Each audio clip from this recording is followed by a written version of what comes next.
Hello everyone. So తెలంగాణలో మనకి police constable and SI notification అయితే రిలీజ్ అయింది. చాలామంది ఎలా అప్లై చేయాలి, ఏజ్ ఎలిజిబిలిటీ ఏంటి, నేను డిస్టెన్స్లో డిగ్రీ కంప్లీట్ చేశాను, నాకు ఎలిజిబిలిటీ ఉంటుందా లేదా, నెక్స్ట్ అప్లికేషన్ పెట్టాలంటే హైట్ ఎంత ఉండాలి, మన క్వాలిఫికేషన్ ఏముండాలి, ఫిజికల్ ఫిట్నెస్ ఏముండాలి, రన్నింగ్ ఎన్ని కిలోమీటర్స్ లేదా ఎన్ని మీటర్స్ ఇస్తున్నారు, ఇలా చాలా డౌట్స్ నాకు వాట్సాప్లో మెసేజ్ చేస్తున్నారు అండ్ ఇన్స్టాలో అడుగుతున్నారు. సో నేను ఒక వీడియో చేద్దామని చెప్పి దీని మీద డిసైడ్ అయ్యాను. సో ఇప్పుడు మీకు స్క్రీన్ మీద కనిపిస్తున్న నోటిఫికేషన్, సో మనకి రీసెంట్గా రిలీజ్ అయినటువంటి notification, date 25th April 2022. Next this is related to constable exams. So మీరు చూసుకోవచ్చు, vacancies on Telangana state level police recruitment board. So state level police recruitment board invites application through online mode. కేవలం online mode ద్వారానే మనం application పెట్టచ్చు. గతంలో కొన్నిసార్లు మీరు ఫిజికల్గా వెళ్ళి ఇచ్చిన సందర్భాలు కూడా ఉన్నాయి. అయితే ఇప్పుడు మాత్రం కేవలం ఆన్లైన్ ద్వారానే మీరు అప్లై చేయాల్సి ఉంటుంది.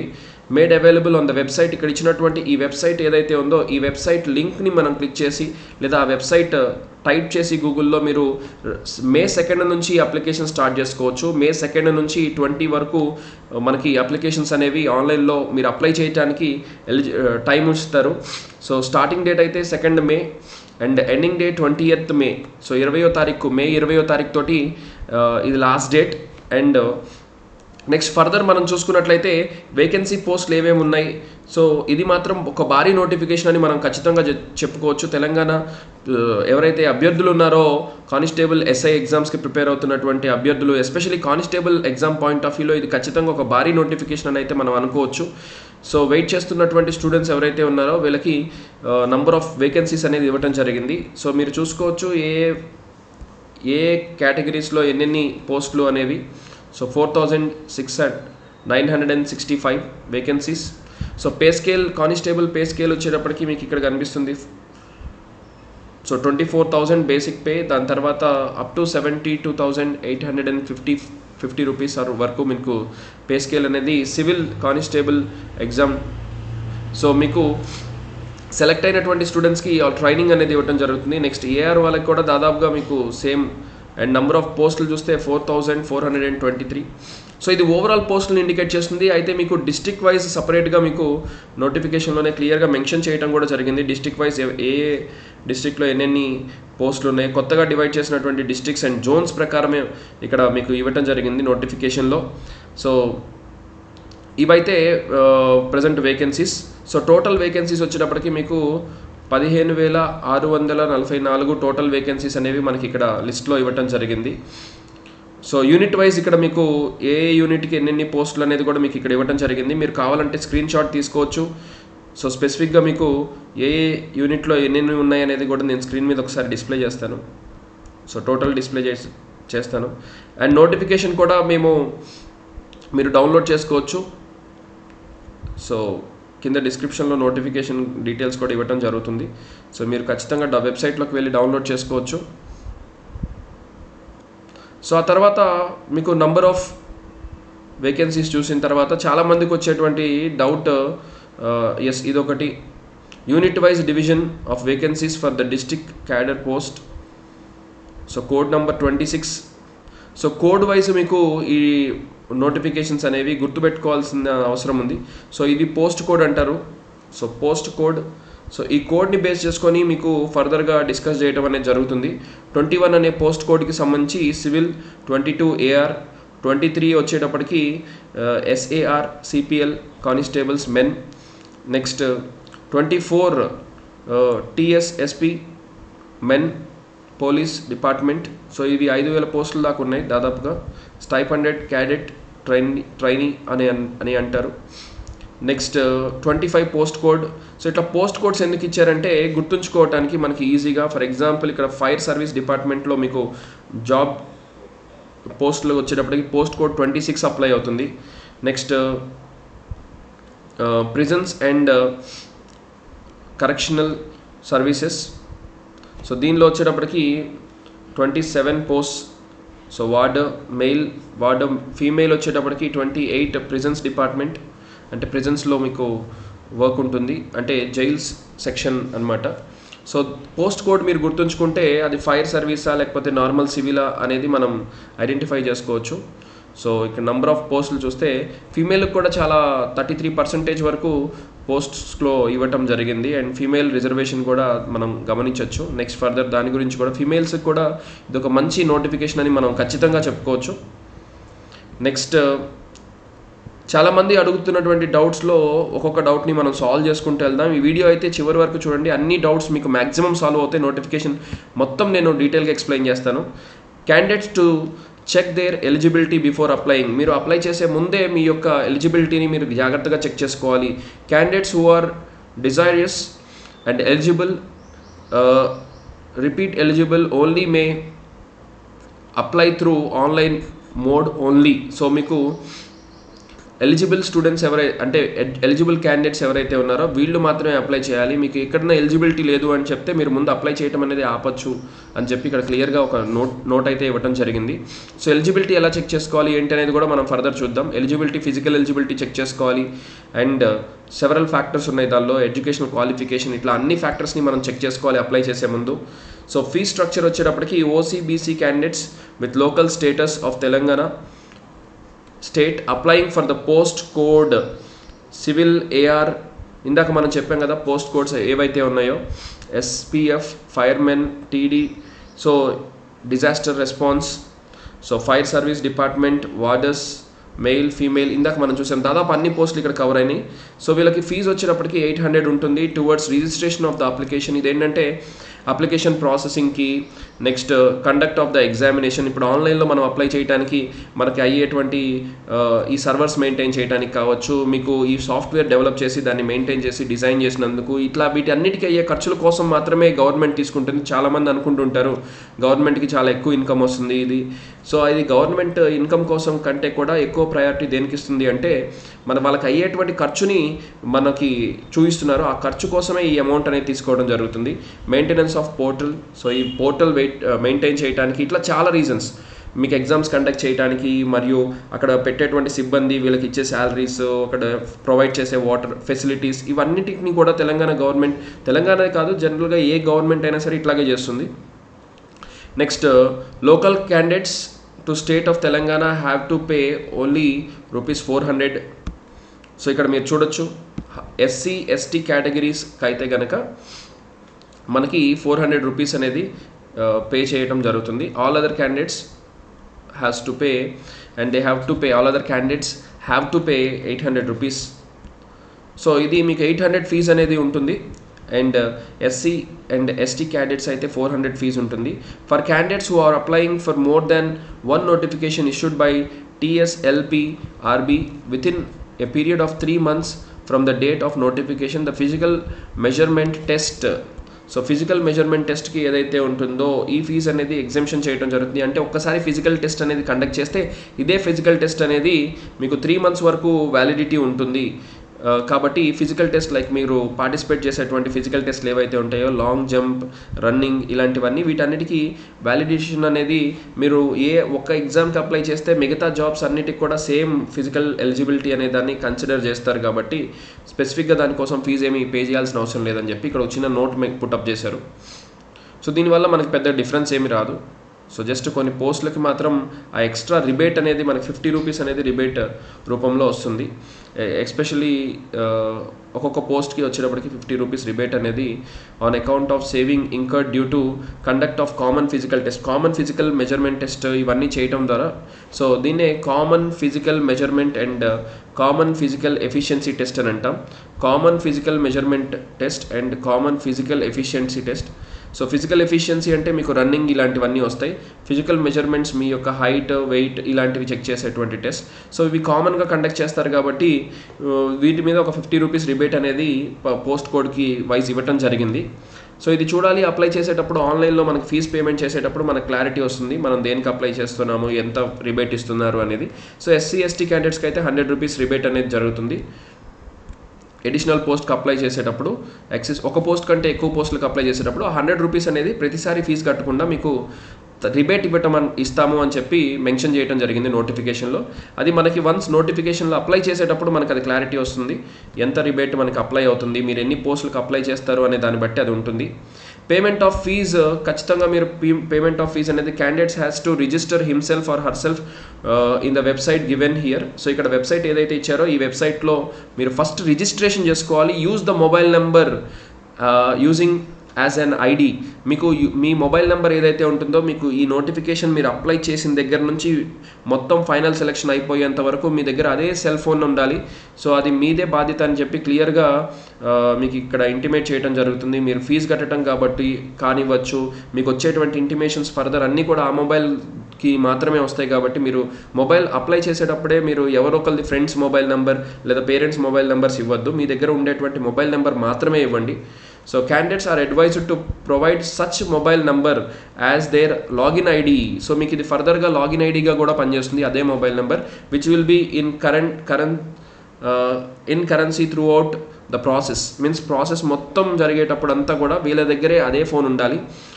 Will be in their personal custody. So ఖచ్చితంగా వాళ్ళ కస్టడీలోనే ఆ ఫోన్ ఉండాలి. సో దట్ మీకు ఫర్దర్గా వచ్చేటువంటి కమ్యూనికేషన్స్ కావచ్చు, ఓటీపీస్ కావచ్చు, ప్రతిదీ కూడా దీని ద్వారానే మీకు కమ్యూనికేట్ చేయడం జరుగుతుంది.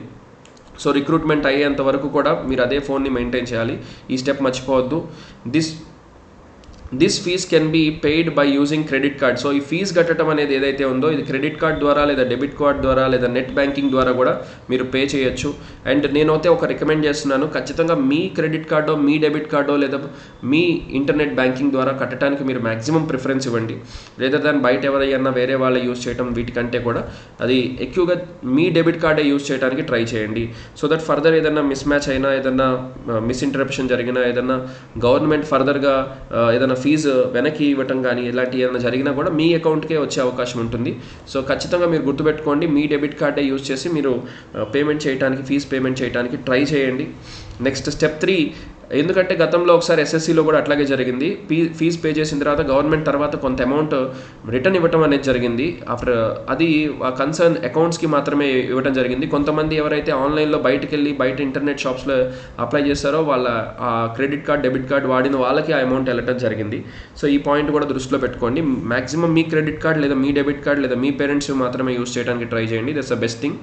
So after making the payment candidates has to visit the website. Payment అయిపోయిన తర్వాత మళ్ళీ వెబ్సైట్ని విజిట్ చేసి online application form which is in 2 parts, part 1, part 2 అని చెప్పి 2 parts ఉంటాయి.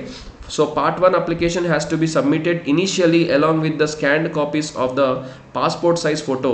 మీరు ఫస్ట్ పార్ట్ ఫిల్ చేసేటప్పుడు గుర్తుంచుకోండి, మీ పాస్పోర్ట్ సైజ్ ఫోటో కూడా మీతో పాటు ఉండాలి. అండ్ మీరు ఒక పేపర్ మీద సైన్ చేసి, సో పాస్పోర్ట్ సైజ్ ఫోటోని అండ్ ఆ సైన్ని మీరు ఫోటో తీసుకోవాలి. మీ బెస్ట్ సజెషన్ ఏంటి అంటే ఒకేసారి మీరు ఒక ఫోటోని ఇట్లా పెట్టి అక్కడ కిందే సిగ్నేచర్ చేసేసి, సో ఇంతవరకు ఒకేసారి ఫోటో తీసుకొని దీన్ని క్రాప్ చేసి పర్ఫెక్ట్గా ఎంతైతే ఫైల్ సైజ్ చెప్తున్నారో ఆ ఫైల్ సైజ్ జేపీజే ఫార్మాట్లో ఉండాలి. సో ఆ ఫార్మాట్లో ఉండేటట్టుగా మీరు ముందుగానే చూసుకోండి. మీ ఫోన్లో కూడా మీరు ఈ ఫోటో తీసుకోవచ్చు, బట్ క్లారిటీ ఉండాలి. సో జాగ్రత్తగా తీసుకోండి. మీ ఆల్రెడీ ఉన్న పాస్పోర్ట్ ఫోటోని పెట్టి దాని కిందే జస్ట్ సిగ్నేచర్ కూడా రాసి ఒక వైట్ పేపర్ మీద అంతవరకు ఫోటో తీసుకోండి. ఇది బెస్ట్ పద్ధతి. మీరు అప్లై చేసేటప్పుడు ఒక సింగిల్ కాపీ తోటి మీరు అప్లై చేసుకోవచ్చు. సో ఫైల్ ఇమేజ్ అనేది కూడా జేపీజే ఫార్మాట్లో ఉండాలి, చూసుకోండి. Even after making payment of the fee కట్టినా కూడా క్యాండిడేట్ అనేవాడు fails to press submit button, అంటే అప్లికేషన్ అంతా ఫిల్ చేసి సబ్మిట్ బటన్ నొక్కేంత వరకు అప్లై చేసినట్టు కాదు. సో ఫీజు కట్టినా కూడా అప్లికేషన్ అనేది సబ్మిట్ అవ్వకపోతే ఇది మీకు ఎలిజిబిలిటీ కింద రాదు. సో పార్ట్ 1 అప్లికేషన్ కంప్లీట్గా మీరు డీటెయిల్స్ అన్నీ చదివి అప్లై చేసి, మీకేంటంటే మనకి నోటిఫికేషన్లో క్లియర్గా ఏవేవి కావాలి, ఏ ఫార్మాట్ కావాలనేది, ఫైల్ సైజ్ ఎంత ఉండాలనేది కూడా క్లియర్గా చెప్పారు.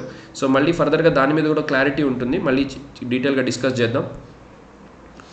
So candidates who are declared qualified in preliminary written test have to visit the website. అంటే మీరు ప్రిలిమినరీ రిటర్న్ టెస్ట్ అయిపోయిన తర్వాత మళ్ళీ పార్ట్ 2 అప్లికేషన్స్కి సెకండ్ టైం మీరు మళ్ళీ అప్లై చేసి సర్టిఫికేట్స్ అండ్ డాక్యుమెంట్స్ అప్లై చేయాల్సి ఉంటుంది. కాబట్టి మీరు పార్ట్ 2 అప్లికేషన్ ఇప్పుడే అప్లై చేయాల్సిన అవసరం లేదు. కానీ దాని గురించి పార్ట్ 1 అప్లికేషన్ మీరు సబ్మిట్ చేశారంటే మీరు ప్రిలిమినరీ రిటర్న్ టెస్ట్ వరకు ఎలిజిబుల్ అయినట్టే. So after writing your preliminary examination then you will be given chance to apply for part 2. మీరు క్వాలిఫై అయిన తర్వాత మాత్రమే పార్ట్ 2 అప్లికేషన్ అనేది మీకు అప్లై చేయడానికి స్కోప్ ఉంటుంది. సో ఇది 4th స్టెప్. సో మీరు కంగారు పడాల్సిన అవసరం లేదు ఈ 4th స్టెప్ కోసం. ఇది మీరు రిటర్న్ టెస్ట్ అయిపోయిన తర్వాత చూసుకోవచ్చు దీని గురించి. Next instructions to candidates for filling the part 1 application, very very important part. చాలామంది అడుగుతున్నారు పార్ట్ 1 అప్లికేషన్ ఫిల్ చేసేటప్పుడు ఎలా ఫిల్ చేయాలి ఏంటి అని. సో మీకు మే 2వ తారీఖు నుంచి ఈ పార్ట్ 1 అప్లికేషన్ అనేది మీరు ఫిల్ చేయడానికి టైం వస్తుంది. అప్పటి నుంచి మీరు అప్లై చేయడం స్టార్ట్ చేయొచ్చు. Candidates have to fill up model dummy. First ఏంటంటే ఒక డమ్మీ ప్రొఫార్మా ఇస్తారు. సో పార్ట్ 1 అప్లికేషన్ అది ఫిల్ చేసి మీరు కన్ఫర్మ్ ఆ డీటెయిల్స్ అన్నీ మీ దగ్గర ఉన్నాయి అన్న తర్వాత మీకు మెయిన్ అప్లికేషన్ అనేది ఫిల్ చేయడానికి ఛాన్స్ ఉంటుంది. ఇలా ఎందుకు చేసేదారు అంటే గవర్నమెంట్ వాళ్ళు దానిలో ఒక రీజన్ ఉంది. సో కొంతమంది ఏంటంటే ఫిల్ చేసేటప్పుడు మధ్యలో ఈ డీటెయిల్ లేదు, ఈ ఫోటో లేదు, ఈ సైన్ పెట్టలేదు, ఈ ఫైల్ సైజ్ సరిగ్గా లేదని మళ్ళీ పక్కకి డివియేట్ అవుతుంటారు. ఈ మధ్యలో అప్లికేషన్ అనేది కన్ఫ్యూజ్ అయిపోతుంటుంది. అందుకనే ఒక డమ్మీ అప్లికేషన్ అనేది క్రియేట్ చేయడం జరిగింది.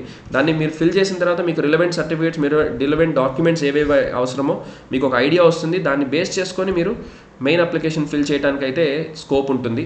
సో సెకండ్ పాయింట్ వచ్చేటప్పటికి candidates should satisfy themselves of their eligibility before applying. So ఇది మీదే రెస్పాన్సిబిలిటీ, మీరు ఎలిజిబుల్లా కాదనేది మీరే చెక్ చేసుకోవాలి. వన్స్ ఫీజు పే చేసిన తర్వాత నేను ఎలిజిబుల్ కాదు, నా ఫీజు రిటర్న్ ఇవ్వండి అంటే ఇట్లా కుదరదు.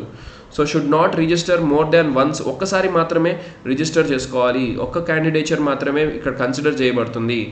సో ఒక్కసారి మాత్రమే మనం రిజిస్టర్ చేసుకోవాలి. Next process which intend to collect information for all the post notifications for different notifications. So with notification number 39, 40, 41, 42. So వీటన్నిటికి కలిపి ఒకే అప్లికేషన్ ఉంటుంది కాబట్టి డేటెడ్ 25. మీరు విడివిడిగా ఒక్కొక్క పోస్ట్కి ఒక్కొక్కసారి రిజిస్టర్ చేసుకోవాల్సిన అవసరం లేదు. వన్స్ ఒకసారి మీరు రిజిస్టర్ అయ్యారంటే అదే మొబైల్ నెంబర్ తోటి మొత్తం అన్ని పోస్టులకి మీకు అప్లికేషన్ పెట్టుకోవడానికి అవకాశం ఉంటుంది ఒక అప్లికేషన్లోనే. The following steps are to be followed by the candidates who intend to submit the online application through payment gateway. So మీరు పేమెంట్ చేసేటప్పుడు ఈ పాయింట్స్ అన్నీ మీ దగ్గర పెట్టుకోవాలి లేదా గుర్తుపెట్టుకోవాలి. Register using mobile number or as user ID, మీ మొబైల్ నెంబర్నే యూజర్ ఐడిగా రిజిస్టర్ చేసుకోవాలి.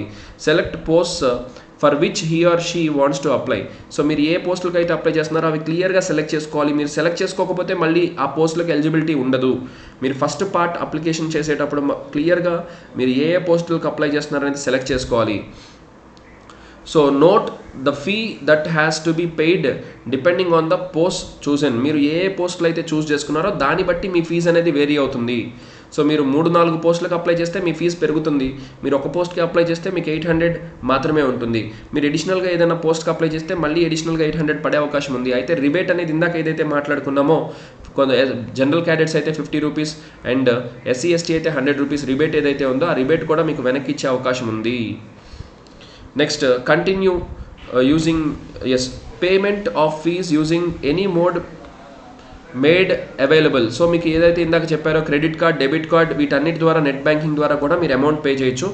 అండ్ తర్వాత మీరు మనకి వెబ్సైట్ ఏదైతే ఇచ్చారో దానిలోకి వెళ్ళి మీ ఐడిని యూజ్ చేసి పార్ట్ 1 అప్లికేషన్ ఫామ్ ఫిల్ చేయాలి. మీ ఐడి యూజ్ చేసి సేమ్ ఫోన్ నెంబర్ మీరు ఏదైతే ఇందాక రిజిస్ట్రేషన్ అప్పుడు ఇచ్చారో సో రిజిస్ట్రేషన్ అయిపోయిన తర్వాత మళ్ళీ పార్ట్ 1 అప్లికేషన్ కూడా మీరు ఫర్దర్గా సబ్మిట్ చేయాల్సి ఉంటుంది. నెక్స్ట్ ఆ తర్వాత స్కాన్ చేసినటువంటి మీ యొక్క photos along with signature, specimen signature కూడా ఉండాలి. ఆ ఫైల్ని మీరు అప్లోడ్ చేయాల్సి ఉంటుంది అప్లికేషన్లో. Submit the application form. So ఆ తర్వాత సబ్మిట్ అప్లికేషన్ ఫామ్ అనేది మీరు క్లిక్ చేయాలి. ఆ తర్వాత మీరు అప్లికేషన్ని ప్రింట్ తీసుకోవడం కూడా మర్చిపోవద్దు. చాలామంది అప్లై చేసిన తర్వాత వదిలేస్తుంటారు, కానీ మీరు అట్లా చేయొద్దు. అప్లికేషన్ని మీరు ప్రింట్ తీసుకోండి. సో అప్లికేషన్ ప్రింట్ తీసుకొని మీ దగ్గర సేవ్ చేసుకోండి, హార్డ్ కాపీ ఒకటి. So candidates can use apply online in the main menu to fill his or application form. So candidates అనేవాళ్ళు ఆన్లైన్లోకి వెళ్ళిన తర్వాత మెయిన్ మెన్యూలోకి వెళ్ళి అక్కడ నుంచి అప్లికేషన్ ఫామ్ అనేది ఫిల్ చేయాల్సి ఉంటుంది. సో ఇందాక చెప్పాను కదా స్కాన్ కాపీ ఎలా ఉండాలి, ఏ సైజ్ ఉండాలి, ఇక్కడ క్లియర్గా ఇచ్చారు, మీరు ఒక్కసారి అబ్జర్వ్ చేయొచ్చు. సో మీ ఫోటో అనేది ఎలా స్కాన్ చేయాలి, ఎంత సైజ్ ఉండాలి చూడండి. మీరు ఫోటోని పెట్టి దాని కింద జస్ట్ సిగ్నేచర్ పెట్టి ఒక వైట్ పేపర్ మీద, సో దాని వరకు మీరు ఒక స్కాన్ చేసుకున్నా పర్లేదు, అది బెస్ట్. సో స్పెసిమెన్ కాపీ దీని సైజ్ అయితే కనుక 50 KB దాటకుండా చూసుకోవాలి. సో మీరు ఫైల్ సైజ్ ముందే చెక్ చేసుకోండి అప్లికేషన్ పెట్టే ముందే. సో మినిమం సైజ్ 10 KB ఉండాలి, మ్యాక్సిమం 50 దాటకుండా చూసుకోండి. సో సమ్వేర్ అరౌండ్ 40-45 మీరు చూసుకోండి. ఆన్లైన్లో కూడా మీ ఫోటో యొక్క సైజ్ని ఎడిట్ చేసుకునేటువంటి వెబ్సైట్స్ ఉన్నాయి, అక్కడ కూడా మీరు అది యూజ్ చేసుకోవచ్చు. ఫార్మాట్ చేంజ్ చేసుకోవచ్చు. ఆన్లైన్లో మీకు గూగుల్లోకి వెళ్ళి టైప్ చేస్తే మీకు క్లియర్గా దొరుకుతాయి. నేను కుదిరితే కనుక అవి కామెంట్ సెషన్లో కూడా కింద డిస్క్రిప్షన్ సెషన్లో వాటి లింక్స్ కూడా ఇవ్వడానికి ట్రై చేస్తాను, బట్ మీరు మ్యాక్సిమం సెర్చ్ చేయొచ్చు. So candidates may not be able to complete the process of filling unless this application, ఈ ఫోటోని అప్లోడ్ చేస్తే తప్ప మీకు అప్లికేషన్ ఫామ్ ఫిల్ అవ్వటం అనేది జరగదు. సో మీరు ఖచ్చితంగా కొన్ని ప్రికాషన్స్ తీసుకోవాలి. మీ ఫోటో అయితే లేటెస్ట్ ఉండేటట్టు చూసుకోండి, పాస్పోర్ట్ నీట్గా వచ్చేటట్టు చూసుకోండి, అండ్ మ్యాక్సిమం కళ్ళజోళ్ళు ఇలాంటివి లేకుండా చూసుకోండి ఫోటోలో. సో క్లియర్గా మీరు passport size and hair cut అన్నీ కూడా నీట్గా ఉండేటట్టు చూసుకోండి. మీరు పోలీస్ కటింగ్ చేసుకుంటే ఇంకా బెటర్ అనేది నా సజెషన్. అప్లికేషన్ పెట్టేటప్పుడు ఎలా పడితే అలా ఫోటోని పెట్టకండి, ఎందుకంటే మీ ఫోటో చూడగానే ఖచ్చితంగా మీకు ఫైనల్ రౌండ్స్ ఈవెంట్స్ అప్పుడు కానీ ప్రతి చోట మీ యొక్క ఫోటో ఇంపార్టెంట్ కాబట్టి మీకు మీ ఫోటో చూడగానే ఎస్ పోలీస్ డిపార్ట్మెంట్కి ఇతను ఎలిజిబుల్ అనేటువంటి ఫీలింగ్ రావాలి ఎదుటి వాళ్ళకి. అలాంటి ఫొటోస్ మీరు అప్లోడ్ చేయండి. Instruction to candidates who qualify in PWT. So preliminary return టెస్ట్లో ఎవరైతే క్వాలిఫై అయ్యారో వాళ్ళకి ఫర్దర్గా ఏంటంటే ఈ పార్ట్ 2 అప్లికేషన్ ఫిల్ చేసేటప్పుడు, ఇది మీరు ఇప్పుడే కాదు పార్ట్ 2 అప్లై చేసేటప్పుడు దీని గురించి వరీ అవ్వచ్చు. మీకు సేమ్ పార్ట్ 2 అప్లికేషన్ అప్పుడు కూడా ఇదే వెబ్సైట్ నుంచి మీరు ఎలా అయితే పార్ట్ 1 అప్లికేషన్ ఫిల్ చేశారో అదే విధంగా మీరు పార్ట్ 2 కూడా అప్లై చేయొచ్చు. అయితే దీనికి కొన్ని ఎక్స్ట్రా థింగ్స్ కావాలి. SSC మెట్రికులేషన్ సర్టిఫికేట్, దాని యొక్క next date of birth proof కోసం అని చెప్పి SSC సర్టిఫికేట్ని మీరు ప్రొడ్యూస్ చేయాలి. ఇంటర్మీడియట్ సర్టిఫికేట్ని ప్రొడ్యూస్ చేయాలి, are equivalent. So intermediate certificate or equivalent examination certificate. So దీని గురించి ఆర్ ఈక్వలెంట్ అంటే ఏంటి అనేది చాలామంది అడుగుతుంటారు. నేను డిప్లొమా చేశాను, అది చేశాను, ఇది చేశాను, మరి ఇది ఇంటర్మీడియట్కి ఈక్వలెంటా కాదా? అది ఇంటర్మీడియట్కి ఈక్వలెంట్ అయితే కనుక ఖచ్చితంగా మీకు ఎలిజిబిలిటీ ఉంటుంది. అది నంబర్ 18D మీకు ఆ నోటిఫికేషన్లో క్లియర్గా దాని గురించి చెప్పడం జరిగింది. నెక్స్ట్ కమ్యూనిటీ సర్టిఫికేట్, మీరైతే కమ్యూనిటీ ఏజ్ రిలాక్సేషన్ కానీ అది తెలంగాణ స్టేట్ వాళ్ళు ఇచ్చినటువంటి కమ్యూనిటీ సర్టిఫికేట్ ఏదైతే ఉంటుందో, సో ఏజ్ రిలాక్సేషన్ కోసం మీరు ఒకవేళ SC కానీ BC కానీ ఇట్లా ఏదన్నా ఫర్దర్ అదర్ క్యాస్ట్ని కానీ రిలీజియన్ గురించి కానీ మీరు అప్లై చేస్తే మీరు క్యాస్ట్ సర్టిఫికేట్ ఆర్ కమ్యూనిటీ సర్టిఫికేట్ని కూడా మీరు ప్రొడ్యూస్ చేయాలి. Latest certificate of economically weaker sections, EVS కింద ఎవరైనా అప్లై చేస్తే ఎకనామికల్లీ వీక్ సెక్షన్స్ మీకు లేటెస్ట్ సర్టిఫికేట్ ఏదైతే ఉందో అది కూడా లేటెస్ట్ సర్టిఫికేట్ అడుగుతున్నారు. By the authority of government of Telangana state claiming age relaxation EVS reservation as mentioned in part number 15. So ఇది మీరు తీసుకోవచ్చు. Non creamy layer certificate issued on or after, so date కూడా ఇచ్చారు 1 April 2021 తర్వాత మీకు release చేయబడినటువంటి BC candidate certificate కావచ్చు, non creamy layer certificate especially for BC students. Non creamy layer certificate కూడా ఇది మ్యాండేటరీగా మీరు అప్లోడ్ చేయాల్సి ఉంటుంది పార్ట్ 2 అప్లై చేసేటప్పుడు, లేకపోతే మీకు వచ్చేటువంటి ఆ ఎలిజిబిలిటీస్ అన్నీ కూడా కోల్పోవాల్సి వస్తుంది. నెక్స్ట్ ఏజెన్సీ ఏరియాస్, వీళ్ళు ఎవరైతే ఉన్నారో GOMS నంబర్ 24 ప్రకారం, so dated 12/6/2018 government of Telangana ST and aboriginal tribal cadets of Adilabad, Komaram Bheem, Asifabad, Mancherial, so Nagar Kurnool, Khammam, Bhadradri Kothagudem, so Mulugu, so ఈ ఏరియాస్, మహబూబాబాద్, వరంగల్ డిస్ట్రిక్ట్, వీళ్ళలో ఎవరైతే ఉన్నారో వీళ్ళు కూడా మీకు లోకల్ షెడ్యూల్డ్ ట్రైబల్ సర్టిఫికేట్ ఏజెన్సీలో ఏదైతే సర్టిఫికేట్ ఇష్యూ చేయబడుతుందో సో ఆ సర్టిఫికేట్ కూడా మీరు ప్రొడ్యూస్ చేయాల్సి ఉంటుంది. సో మీరు సర్టిఫికేట్స్ అయితే రెడీ చేసుకోవాలి. పార్ట్ 2 అంటే ప్రిలిమినరీ టెస్ట్ తర్వాత ఉంటుంది కాబట్టి మీరు ఇప్పుడే వరి అవ్వాల్సిన అవసరం లేదు. పార్ట్ 2 టైం అప్పటికి మీరు అదే కనుక ఎవరైనా ఎక్స్ సర్వీస్ మెన్ కానీ వీళ్ళు ఎవరైనా ఉంటే వాళ్ళు నెక్స్ట్ NCC నెక్స్ట్ ఇంకా ఏమన్నా మీకు ఎడిషనల్ స్పెషల్ కేటగిరీ సర్టిఫికేట్స్ కానీ నెక్స్ట్ పెన్షన్ పేమెంట్ ఆర్డర్ కానీ ఇలాంటివి ఏమన్నా ఎక్స్ట్రా ఉంటే serving armoured forces like air force, navy ఇలాంటి సర్టిఫికేట్స్ కూడా మీకు స్టడీ సర్టిఫికేట్స్ ఇవన్నీ కూడా రెడీ చేసుకోవాలి. Study and bonafide or residence certificate మీకు ఏంటంటే లోకల్ ఏరియా కింద మీరు అప్లై చేయాలి అనుకున్నప్పుడు లోకల్స్కి అయితే ఖచ్చితంగా మీకు స్టడీ సర్టిఫికేట్, మీరు స్కూల్లో కాలేజ్లో ఎక్కడైతే స్టడీ సర్టిఫికేట్ ఉంటుందో ఆ స్టడీ సర్టిఫికేట్ లేదా స్టడీ సర్టిఫికేట్ మిస్ అయితే ఆ లోకల్ ఏరియాలో ఆ టైంకి ఉన్నటువంటి లోకల్ రెసిడెన్స్ సర్టిఫికేట్ మీరు ప్రొడ్యూస్ చేయాల్సి వస్తుంది. MSP సర్టిఫికేషన్ ఇలాంటివి కూడా మీకు మినిమం సర్టిఫికేషన్ అనేది అవసరం అవుతాయి. In case of widow or any other next certificate of judgment, so గతంలో ఏదైనా judgment of divorce or any such issues are there, అవన్నీ కూడా మీరు సర్టిఫికేట్స్ ఒకవేళ అప్లై చేస్తే ఆ కేటగిరీ కింద మీరు ఆ సర్టిఫికేట్స్ని రెడీ చేసుకోవాలి. సో ఆ కేటగిరీ నాకు అప్లై అవ్వదు అంటే మీరు వరి అవ్వాల్సిన అవసరం లేదు. Post code number 21 to 28 post preferences, ఇవన్నీ కూడా మీరు చెక్ చేసుకొని అప్లై చేసుకోవాలి. సో మీరు వరి అవ్వాల్సిన అవసరం లేదు. ఇవన్నీ కూడా పార్ట్ 2 అంటే సెకండ్ ప్రిలిమినరీ అయిపోయిన తర్వాత కాబట్టి అప్పుడు మనం డీటెయిల్గా దాని గురించి వీడియో చేసుకుందాం. Next general instructions for the cadets. Next చాలామందికి ఇనీషియల్గా ఉండేటువంటి డౌట్స్ గురించి మనం ముందు డిస్కస్ చేద్దాం. ఈ జనరల్ ఇన్స్ట్రక్షన్స్ ఇవన్నీ కూడా మనం తర్వాత చెక్ చేసుకోవచ్చు. హవెవర్ ఫిజికల్ వెరిఫికేషన్, ఎస్ చాలామంది ఇది ఒకటి అడుగుతున్నారు.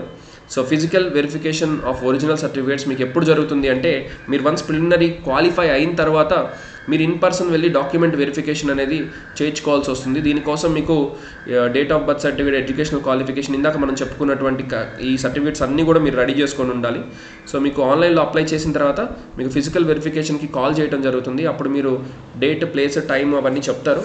అక్కడికి వెళ్ళి మీ యొక్క స్టడీ సర్టిఫికేట్స్ అని ఇవన్నీ అప్లై చేసుకోవాలి. స్టడీ సర్టిఫికేట్ చాలామంది అడుగుతున్న డౌట్స్, స్టడీ సర్టిఫికేట్ ఎప్పటి నుంచి ఎప్పటి వరకు కావాలి, డ్యూరేషన్ 1st క్లాస్ నుంచి 7th క్లాస్ వరకు గవర్నమెంట్ స్కూల్ కానీ లేదా మీ స్కూల్స్ ఏవైతే అథారిటీస్ ఇస్తారో 7 years మినిమం సర్టిఫికేట్ అనేది మీకు లోకల్ క్యాండిడేట్గా అవ్వాలి అంటే 7 years సర్టిఫికేట్ కావాలి.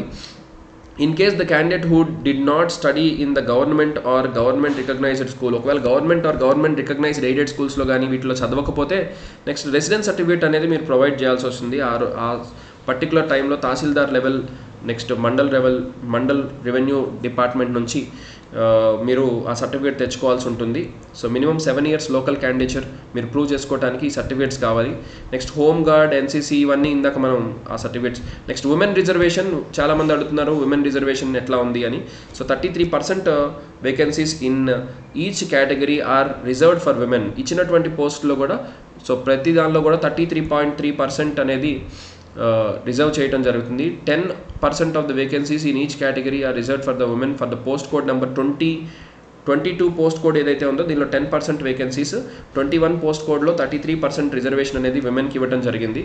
So as you all know women reservation is there in our constitution rule number 1996. So especially in state of తెలంగాణలో మనకి 1996 నుంచి వచ్చినటువంటి ఏదైతే రిజర్వేషన్ రూల్స్ ఉన్నాయో ఆ రూల్ ప్రకారం మనకి రిజర్వేషన్ అనేది ఇవ్వడం జరిగింది. Next rules governing the post. Next special representation, ఇది మనకి తర్వాత ఫర్దర్గా డిస్కస్ చేసుకోవచ్చు. వేకెన్సీస్ కొన్ని ఏరియాస్ వాళ్ళకి బీసీ, ఎస్సీ, ఎస్టీ ఈ ఏరియాస్, బీసీఏ, సో వాళ్ళకు ఉన్నటువంటి రిజర్వేషన్ గురించి ఇక్కడ మెన్షన్ చేయడం జరిగింది. 75%. ఉమెన్ రిజర్వేషన్ గురించి ఆల్రెడీ మనం ఇందాక డిస్కస్ చేసాం, దాని గురించి ఫర్దర్ డీటెయిల్స్ ఇచ్చారు. నెక్స్ట్ మెరిటోరియస్ స్పోర్ట్స్ పర్సన్ ఎవరైతే ఉన్నారో వీళ్ళకి కూడా స్పెషల్ వెయిటేజ్ అనేది ఇవ్వడం జరుగుతుంది.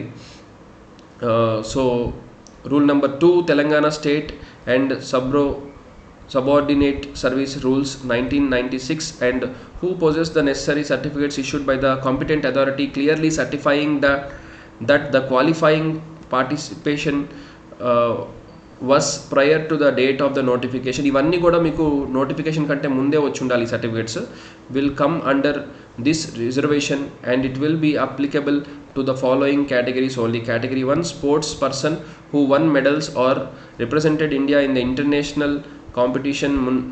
Next multinational competition in any, so మీకు నేషనల్ ఆర్ ఇంటర్నేషనల్లో పార్టిసిపేట్ చేసిన వాళ్ళకి ఫస్ట్ ప్రయారిటీ ఇవ్వడం జరుగుతుంది. సో మల్టీనేషనల్ అని ఇచ్చారు, ఇంటర్నేషనల్, మల్టీనేషనల్. సో దీని ప్రకారం నెక్స్ట్ కేటగిరీ 2 వచ్చేటప్పటికి నేషనల్ లెవెల్ కాంపిటీషన్స్ అని మనం అనుకోవచ్చు. తర్వాత స్టేట్ లెవెల్ కూడా ఉన్నాయి. University from state of Telangana, sports person who one medals representing university. So ఇది 3rd కేటగిరీ. సో ఈ 3 కేటగిరీస్లో ఉండేటువంటి స్పోర్ట్స్ పీపుల్ ఎవరైతే ఉన్నారో మీకు కూడా ఆ సర్టిఫికేట్స్ని రెడీ చేసుకోవాల్సి ఉంటుంది. రైట్. నెక్స్ట్ కమ్యూనిటీ సర్టిఫికేట్ ఇందాక డిస్కస్ చేసాం, బ్యాక్వర్డ్ రిజర్వేషన్, ఇవన్నీ కూడా మీరు ఒకసారి డీటెయిల్గా నోటిఫికేషన్లో చెక్ చేసుకోండి. నెక్స్ట్ ఇంకా ఇంపార్టెంట్ పాయింట్స్ ఉన్నాయి, చాలామంది నన్ను డౌట్స్ అడిగిన పాయింట్స్, ఆ ఏరియాస్ కోసం నేను వెయిట్ చేస్తున్నాను. Yes, very important point, eligibility. చాలామంది దీని గురించి నాకు మెసేజ్ చేశారు. Eligibility. So eligibility candidates applying for the examination should ensure themselves that fulfill all the eligibility conditions for admission to the examination. Their admission at all the stages of the examination test will be purely provisional and shall be subject to satisfying the prescribed eligibility conditions. Only మీరు prescribed eligibility కండిషన్స్ని satisfy చేసిన తర్వాత మాత్రమే మీకు final posting అనేది జరుగుతుంది. However మీకు ముందు ట్రైనింగ్ కూడా ఉంటుంది. Mere issue of hall ticket to the candidates కామన్గా అందరూ ఇచ్చేది పాయింటే. హాల్ టికెట్ వచ్చినంత మాత్రాన జాబ్ ఇచ్చినట్టు కాదు. కాదు, ఖచ్చితంగా మీరు ఎగ్జామ్లో రాయాలి, క్వాలిఫై అవ్వాలి, మీకు ఎలిజిబిలిటీ ఉండాలి. సో ఎలిజిబిలిటీ బై జెండర్ని చూసుకొని మెయిలా ఫీమేల్ అనే దాన్ని బట్టి మీరు ఎలిజిబిలిటీ చెక్ చేసుకోవాలి. Next age relaxation. Age limit మీకు for the post code 21 to 26 ఏదైతే ఉందో 18 ఇయర్స్ అనేది మినిమం క్వాలిఫికేషన్. అండ్ మ్యాక్సిమం వచ్చేటప్పటికి 22 ఇయర్స్. అంటే మీరు 1st July 2022 కల్లా ఈ క్వాలిఫికేషన్ మీకు ఉండాలి. సో ఈ రోజు అనేది మీకు very important. Must have been born not earlier than, అంటే మీరు 2nd July 22 అంటే 2000 కంటే ముందు పుట్టుండకూడదు. అండ్ 1st July 2024 తర్వాత పుట్టుండకూడదు. అంటే ఈ 2 డేట్స్కి మధ్యలో పుట్టిన వాళ్ళకి మాత్రమే ఈ ఎలిజిబిలిటీ ఉంటుంది. ఓకే, అంటే 2nd Julyకి తర్వాత, 2nd July 2020 తర్వాత అండ్ 1st July 2024కి ఈ 2 ఇయర్స్కి డేట్స్కి మధ్యలో పుట్టిన వాళ్ళు మాత్రమే దీనికి ఎలిజిబుల్ అవుతారు. నెక్స్ట్ ఇది ఒక important point. However age relaxation ఉంది. సో కొన్ని సర్వీసెస్కి మీకు ఏజ్ రిలాక్సేషన్ కూడా ఇవ్వటం జరిగింది. సో ఇక్కడ మీరు చూసుకోవచ్చు. Next service A department date so and so have raised the upper age limit prescribed for the direct recruitment by 3 years. So మీకు GOMS 48 ప్రకారం general administration services A department dated so and so have raised the upper age limit for 3 years. So 3 years వరకు age అనేది పొడిగించడం జరుగుతుంది. So for the post code 21 to 26 మీరు check చేసుకోవచ్చు. For these departments ఏంటి ఆ department అంటే for uniformed department services including police, fire, prisons and special protection force department. This relaxation is in addition to the upper age limit as mentioned above. అంటే ఇక్కడ ఏదైతే years mention చేశాడో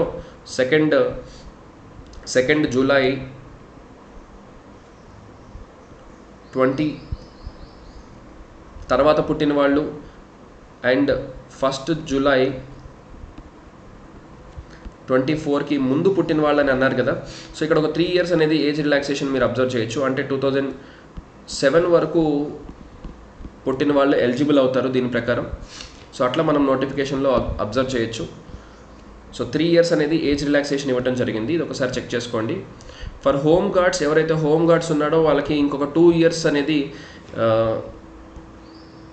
so for home guards A person who as on date of notification has been on duty as home guard for the minimum duration of 360 days within the period of 2 years and who is still continuing his or her service as home guard must have attained the age of 18 అంటే minimum 18 years age attain అయి ఉండాలి and have attained the age of 40 years as on and not have attained అంటే 40 years దాటకుండా ఉండాలి 1st July 2022కి. So 40 years దాటకుండా ఉండాలి ఈ date కల్లా.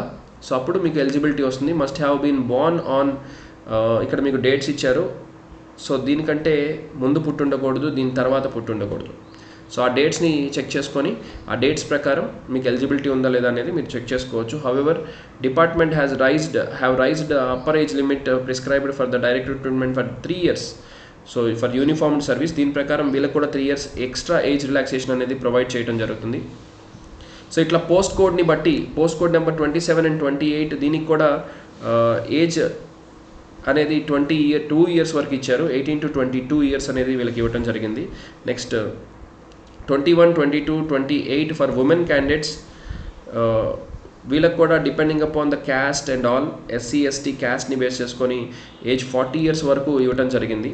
సో అదొకసారి మీరు ఎలిజిబిలిటీని చెక్ చేసుకోండి. మీరు ఏ క్యాస్ట్, మీరు ఏ రిలీజియన్, ఇలాంటి ఫ్యాక్టర్స్ అన్నిటిని బేస్ చేసుకొని ఇక్కడ రిలాక్సేషన్స్ అనేది ఇవ్వడం జరిగింది.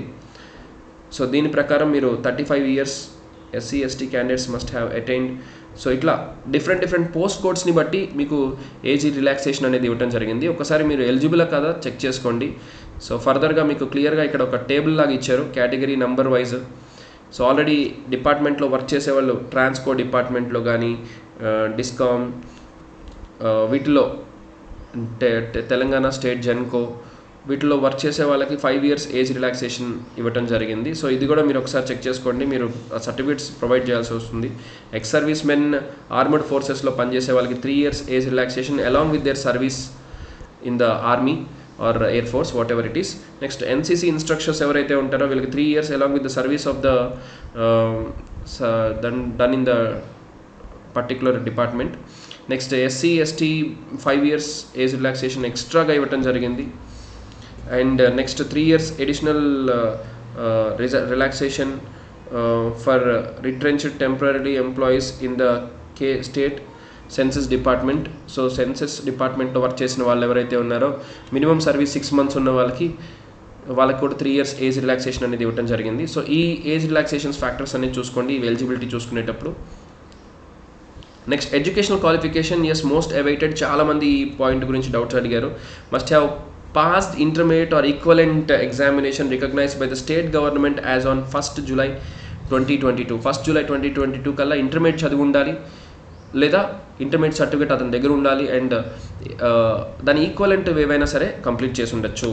Provided that intermediate pass certificate cum memorandum of marks or any equivalent pass certificates which provide the candidate shall be made available by the candidate at the time of certificate verification చేసే time కల్లా intermediate certificate అనేది వాళ్ళు provide చేయాల్సి వస్తుంది. If any candidate fails to produce the required pass certificate as above on the designated date, then it shall be deemed that he does not possess the required qualification. ఒకవేళ మీరు టైంకి certificate submit చేయలేకపోతే అప్పుడు కూడా మీకు eligibility కోల్పోతారు. So candidates who possess higher qualification than the prescribed one will also be considered on par with the candidates who possess. మీకు ఒకవేళ ఇంటర్మీడియట్ కంటే ఎక్కువ క్వాలిఫికేషన్ ఉన్నా కూడా మీకు ఇంటర్మీడియట్ కిందే కన్సిడర్ చేయబడుతుంది. సో ఇప్పుడు చాలామంది అడుగుతున్నారు, సార్ నాకు డిప్లొమా ఉంది, డిప్లొమా నాకు ఎలిజిబిలిటీ వస్తుందా లేదా? మీకు ఆ డిప్లొమా అనేది ఇంటర్మీడియట్కి ఈక్వలెంట్ అని చెప్పి స్టేట్ గవర్నమెంట్ కనుక డిసైడ్ చేస్తే, స్టేట్ రికగ్నైజేషన్ ఉంటే ఆ కోర్స్కి, అప్పుడు ఆ కోర్స్ కూడా మీకు ఎలిజిబిలిటీ కింద వస్తుంది. నెక్స్ట్ ఐసైట్ 6/6 ఉండాలి. Near vision and distant vision. Near vision అయితే 0/5. నెక్స్ట్ డిస్టెన్స్ విజన్ అయితే 6/6 ఉండాలి. సో ఫిజికల్లీ హ్యాండిక్యాప్డ్ అయి ఉండకూడదు. నాకింగ్ నీస్, పీజియన్ చెస్ట్ ఇలాంటివన్నీ ఉండకూడదు. సో నాక్ నీస్ అంటే 2 మోకాళ్ళు కొట్టుకునేది, చెస్ట్ లోపలికి వెళ్ళిపోవటం లేదా బయటికి రావటం. ఫ్లాట్ ఫుట్, సో కాలు అనేది కూడా మనకి ఇట్లా ఆర్చ్ రావాలి. సో కొంతమందికి ఇట్లా ఆర్చ్ లేకుండా ఫ్లాట్గా ఉంటుంది, అది కూడా ఎలిజిబిలిటీ కాదని చెప్పి ఇక్కడ ఇవ్వటం జరిగింది. ఇవన్నీ కూడా డికే ఆఫ్ టూత్, జనరల్గా ఆర్మీ, ఎయిర్ ఫోర్స్, నేవీలో ఇవన్నీ చెక్ చేస్తారు చాలా స్ట్రిక్ట్గా. సో అట్లాగే ఇక్కడ కూడా మెన్షన్ చేయడం జరిగింది. బట్ హౌఎవర్ ఇవి మీరు మెడికల్ చెకప్ జరిగేటప్పుడు వీటిని జాగ్రత్తగా హ్యాండిల్ అంటే చెక్ చేయించుకొని ఇలాంటి ప్రాబ్లమ్స్ ఏవి లేవు అనుకుంటే మీరు బెటర్ అప్లై చేసుకోండి. సో దాన్ని బేస్ చేసుకొని ఒక్కొక్కసారి మీకు అన్నీ రాసి మెడికల్లో మీరు డిస్క్వాలిఫై అయితే కూడా మళ్ళీ ప్రాబ్లం అవుతుంది. సో చెక్ చేసుకోండి మెడికల్లీ మీరు ఫిట్ ఉన్నారా లేదా. సెలక్షన్ ప్రొసీజర్, సో ఇది కూడా చాలామంది అడుగుతున్నారు, సెలక్షన్ ప్రొసీజర్ ఎలా జరుగుతుంది, ఏంటి, ఏమేమి జరుగుతాయి సెలక్షన్ ప్రొసీజర్లో. సెలక్షన్ ప్రొసీజర్ వచ్చేటప్పటికి చెక్ చేసుకోండి. సెలక్షన్ అనేది మీకు రిటర్న్ టెస్ట్ ద్వారా జరుగుతుంది. సో ప్రిలిమినరీ రిటర్న్ టెస్ట్ అనేది కండక్ట్ చేయడం జరుగుతుంది. దీన్నే PWT అంటాం, preliminary written test. Candidate shall be required to appear for preliminary written test with 200 marks. 200 questions ఇస్తారు అండ్ 3 hours డ్యూరేషన్ ఇవ్వడం జరుగుతుంది. So time 3 hours. 3 hoursలో మీకు 200 marks అనేది మీరు ఆన్సర్ చేయాలి. 3 hours అంటే మీకు చెక్ చేసుకోవాలి. ఎనెక్జర్ 2లో మీకు సిలబస్ అనేది ఇవ్వడం జరిగింది. ఎనెక్జర్ 2 నేను ఇప్పుడు ఓపెన్ చేస్తాను కాసేపట్లో. సో ఎనెక్జర్ 2 మీకు హెడ్డింగ్లో వస్తుంది లాస్ట్లో, అంటే ఏమేమి టాపిక్స్ మీకు ఎగ్జామ్కి ఉన్నాయి అనేది మీరు ఇక్కడ చూసుకోవచ్చు.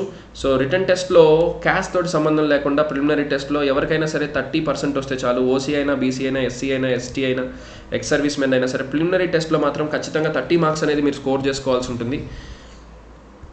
సో ప్రిలిమినరీ టెస్ట్లో ఏమేమి క్వశ్చన్స్ వస్తాయి ఏంటి అనేది చూద్దాం కాసేపట్లో. అయితే క్వశ్చన్ పేపర్ అంతా కూడా మీకు బబ్లింగ్ చేయాల్సి ఉంటుంది. Shall be set in English. Online exam కాదు, ఇది మొత్తం ఫిజికల్ ఎగ్జామ్. OMR షీట్ ఇస్తారు అండ్ మీరు ఏదర్ బ్లూ కానీ బ్లాక్ కానీ బాల్ పాయింట్ పెన్ యూస్ చేయాలి. నేనైతే బ్లాక్ పాయింట్ పెన్ యూస్ చేయండి అని చెప్తాను.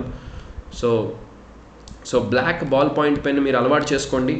సో టిప్ కొంచెం బెటర్గా ఉండేది. సెల్లో టెక్నో టిప్ అని కొన్ని మంచి టిప్స్ వచ్చేటువంటి పెన్స్ ఉంటాయి, అవి అలవాటు చేసుకోండి. మీకు బబ్లింగ్ త్వరగా అవుతుంది, ఈజీగా త్వరగా కంప్లీట్ చేసేటట్టు చూసుకోండి. సో బ్లాక్ అయితే నేను రికమెండ్ చేస్తాను, ఎందుకంటే మీకు స్కాన్ చేసినా కూడా చాలా పర్ఫెక్ట్గా ఉంటుంది బ్లాక్ అయితే. So for each question the candidate shall be awarded full marks. So ఇది కూడా చాలా అవైటింగ్ థింగ్. చాలామంది అడుగుతున్నారు నెగిటివ్ మార్కింగ్ గురించి క్లారిటీ కావాలి అని చెప్పి. ఎస్, ఇక్కడ వచ్చింది మీకు నెగిటివ్ మార్కింగ్ అనేది మెన్షన్ చేయడం జరిగింది. సో ప్రతి కరెక్ట్ ఆన్సర్కి 1 మార్క్ ఇవ్వడం జరుగుతుంది. మీరు అసలు ఏమీ బబుల్ చేయకపోతే 0 మార్క్స్. ఒకవేళ మీరు డబుల్ బబ్లింగ్ చేసినా కూడా మీకు మార్క్స్ అనేది నెగిటివ్గా పడే అవకాశం ఉంది. సో డబుల్ బబ్లింగ్ చేయొద్దు, మీరు జాగ్రత్తగా చూసుకోండి. మిగతా అన్ని సందర్భాల్లో 20% నెగిటివ్ మార్క్స్. అంటే మీరు సింగిల్ బబ్లింగ్ చేస్తే 1 మార్క్ వస్తుంది, మీరు రాంగ్ బబ్లింగ్ చేస్తే మీకు ఖచ్చితంగా నెగిటివ్ మార్కింగ్ అనేది పడుతుంది. మీరు ఏమీ బబుల్ చేయకపోతే మాత్రమే మీకు మార్క్స్ ఇవ్వరు. అంటే ఫర్ ఎగ్జాంపుల్ ఈ విషయంలో చాలామంది కన్ఫ్యూజన్ వచ్చే అవకాశం ఉంది. సపోజ్ మీ ఓఎంఆర్ షీట్ ఇట్లా ఉందనుకుందాం, 1 2 3 4 ఆప్షన్స్. మీరు ఆప్షన్ 3 అనుకున్నారు, దీన్ని బబుల్ చేశారు. దీన్ని బబుల్ చేసినప్పుడు ఈ క్వశ్చన్ కరెక్ట్గా థర్డ్ ఆన్సర్ అయితే మీకు మార్క్ పడుతుంది. ఒకవేళ దాని ఆన్సర్ 2 1 ఏదన్నా ఉంటే మీకు నెగిటివ్ మార్కింగ్ ఉంటుంది. సో మీరు బబుల్ చేశారు అంటే ఖచ్చితంగా అది కరెక్ట్ ఆన్సర్ అయితే మీకు మార్క్ పడుతుంది, కరెక్ట్ ఆన్సర్ కాకపోతే నెగిటివ్ మార్కింగ్. నెగిటివ్ మార్కింగ్ అంటే ఎట్లా సార్? 20%. అంటే మీరు 20% అంటే 1/5 అనుకోవచ్చు. 1/5 అంటే ఏంటి సార్? మీరు 5 రాంగ్ ఆన్సర్స్ చేస్తే 1 మార్క్ కట్ అవుతుంది. 5 రాంగ్ ఆన్సర్స్కి 1 మార్క్ అనేది డిడక్ట్ చేయడం జరుగుతుంది. సో ఇది ఈ నెగిటివ్ మార్కింగ్ యొక్క సారాంశం. మీరు ఒక క్వశ్చన్ ఉంది అసలు ఏమీ టచ్ కూడా చేయలేదు, అంటే బబుల్ అసలు ఏం చేయలేదు, దానికి జస్ట్ నెగిటివ్ మార్కింగ్ ఏముండదు. దానికి మీరు వదిలేస్తే క్వశ్చన్ నెగిటివ్ మార్కింగ్ ఉండదు, కానీ టిక్ కానీ అదే మార్క్స్ బబ్లింగ్ చేశారు అంటే ఖచ్చితంగా నెగిటివ్ మార్కింగ్, అది కరెక్ట్ ఆన్సర్ కాకపోతే పడే అవకాశం ఉంటుంది. సో నెగిటివ్ మార్కింగ్ కూడా ఉంది కాబట్టి జాగ్రత్తగా ప్రిపేర్ అవ్వండి. తెలిసిన ఆన్సర్స్ని పర్ఫెక్ట్గా ఆన్సర్ చేయండి, తెలియని ఆన్సర్స్ని తొందరగా అటెంప్ట్ చేయొద్దు. అట్లీస్ట్ 2-3 ఆప్షన్స్ని మీరు ఎలిమినేట్ చేయగలిగితే, 1 or 2 ఆప్షన్స్ ఎలిమినేట్ చేయగలిగినా కూడా మీరు గెస్ చేసి నెగిటివ్ మార్కింగ్ రిస్క్ తీసుకొని కూడా మీరు అటెంప్ట్ చేయొచ్చు క్వశ్చన్స్ని. సో అవన్నీ కూడా మనం క్లాసెస్లో డిస్కస్ చేద్దాం. క్లాసెస్ చెప్పేటప్పుడు మనం ఫర్దర్గా వాటి గురించి చూద్దాం. వన్స్ మీరు ప్రిలిమినరీ టెస్ట్ క్వాలిఫై అయిన తర్వాత మీకు ఇంటిమేషన్ లెటర్ వస్తుంది. ఈ వెబ్సైట్లో మీరు చెక్ చేసుకోవచ్చు. ఆ లెటర్ని మీరు డౌన్లోడ్ చేసుకొని ఆ తర్వాత మీరు సెకండ్ ఫేజ్ అప్లికేషన్ ఫామ్ అనేది ఫిల్ చేసుకోవాలి. ఆ తర్వాత మీకు ఫిజికల్ సర్టిఫికేట్ వెరిఫికేషన్ ఇవన్నీ జరుగుతాయి. అండ్ ఫిజికల్ మెజర్మెంట్, నెక్స్ట్ మీకు physical efficiency test and physical measurement అనేది ఉంటుంది. Candidates who qualify in the above preliminary written test shall be required to undergo following test and qualify as specified below. 1600 meters and 800 meters. మెయిల్కి అయితే కనుక 1600 meters running time limit వచ్చేటప్పటికి 7 minutes 15 seconds లోపల. అదే X service men వాళ్ళకైతే time limitation కొంచెం ఎక్కువ ఇచ్చారు. సో 9 minutes 30 seconds లోపల, ఎందుకంటే వీళ్ళకి ఏజ్ రిలాక్సేషన్ ఇచ్చారు కాబట్టి కొంచెం పెద్దవాళ్ళు కూడా వస్తారు కాబట్టి వాళ్ళని దృష్టిలో పెట్టుకొని 9 minutes 30 seconds అనేది ఇవ్వడం జరిగింది. అదే గర్ల్స్కి అయితే కనుక 800 meters 5 minutes 20 seconds ఇవ్వడం జరిగింది. సో పోస్ట్ కోడ్స్ చెక్ చేసుకోండి. ఈ పోస్ట్ కోడ్స్ని బేస్ చేసుకొని మీకు రన్నింగ్ అనేది ఉంటుంది. మీరు ఏ పోస్ట్ కోడ్స్కి అప్లై చేశారో చూసుకొని దాన్ని బట్టి మీరు రన్నింగ్ అనేది చెక్ చేసుకోవాలి. Next, while conducting the 1600 meters and 800 meters event with RFID base. RFID base అంటే ఎవరి పర్సనల్గా వాళ్ళకే చెక్ చేయడం జరుగుతుంది. అంటే ఒకేసారి అందరినీ పంపించకుండా ఇండివిజువల్గా ఎవరికి వాళ్ళకి టైం అనేది RFID బేస్ చేసుకొని మీకు ఎవరి టైం వాళ్ళకి సపరేట్గా క్యాలిక్యులేట్ చేస్తారు కాబట్టి మీరు ఇక్కడ వరీ అవ్వాల్సిన అవసరం ఏమీ లేదు అని చెప్పారు. అండ్ నార్మలైజేషన్ కూడా ఉంది. సో అది కామన్గా పెట్టేటువంటి ఎగ్జామ్స్లో మీకు ఇక్కడ నార్మలైజేషన్, దీనికి పెద్ద స్టాటిస్టిక్ రాశారు. ఇది ఈజీగా అర్థం కాదు. కామన్గా నార్మలైజేషన్ అయితే ఉంది అని గుర్తుంచుకోండి, చాలా స్టాండర్డ్ డీవియేషన్ని పెట్టుకొని.